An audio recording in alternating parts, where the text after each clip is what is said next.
safety, bias, and privacy. Let's talk about something that's affecting all of us right now. AI safety. It sounds complicated, I know, but we're going to break it down into two huge pieces. First, fairness.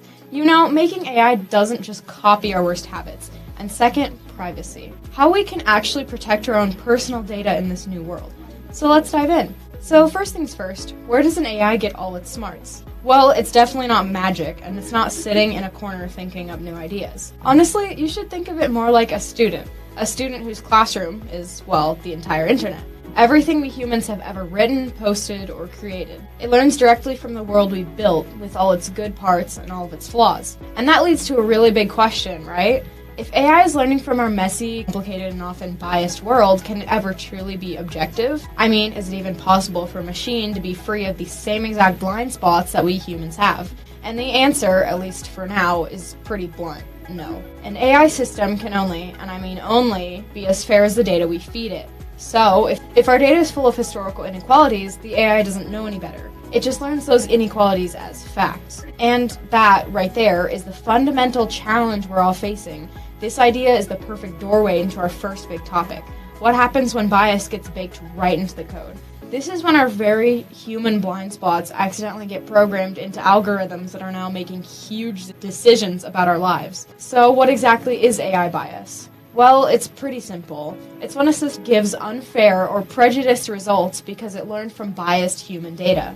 Data that already reflects issues around race, gender, you name it.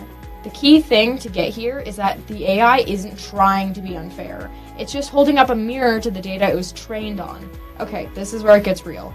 You see the gap between what we want AI to do and what it sometimes actually does. The goal is to have a tool that fairly scans job applications, right? But the glitch is that some systems ended up favoring certain groups over others. The goal is facial recognition that works for everyone.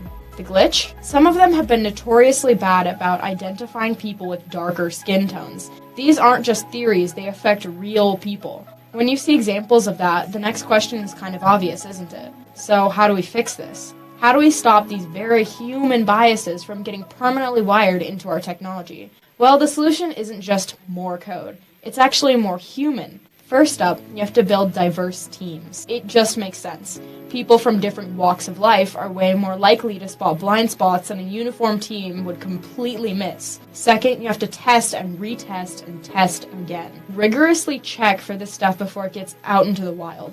And finally, and this is a big one, it's never finished. You have to constantly monitor and update these systems because new biases can pop up over time. So at the end of the day, here's the bottom line. Fair, ethical AI isn't some happy accident. It has to be built that way on purpose. It takes real intentional effort from the people building it every single step of the way.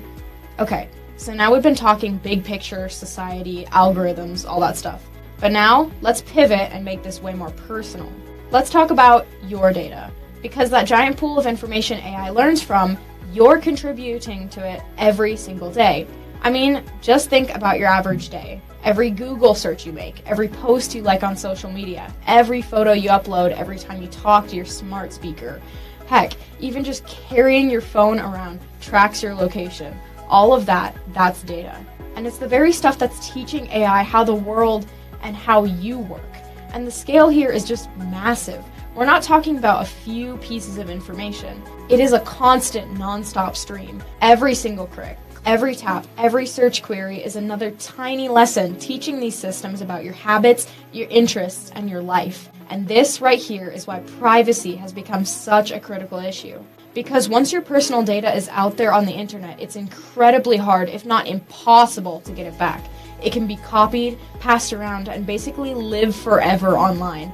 But here's the good news. This isn't a story about how we're doomed. You're not powerless here. There are absolutely things we can do to take back control. So this next part is about simple, practical steps you can take to protect your digital self. Here are 3 super simple but really powerful things you can start doing today. 1. Actually go to the privacy settings on your apps and accounts and see what you're sharing. 2. When you install a new app, look at the permissions it wants.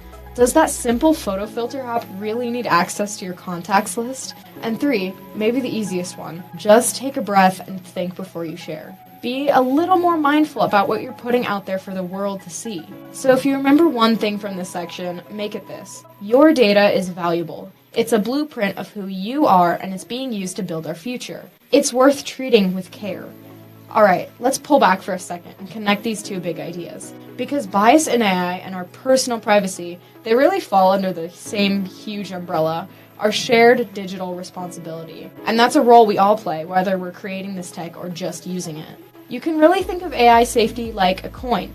On one side, you've got the creators, the companies, and the developers. It's on them to build systems that are fair, inclusive, and intentionally designed to be safe. But then you flip the coin, and on the other side, that's us, the users. Our responsibility is to be smart about how we use these tools, to manage our own data, and to make informed choices.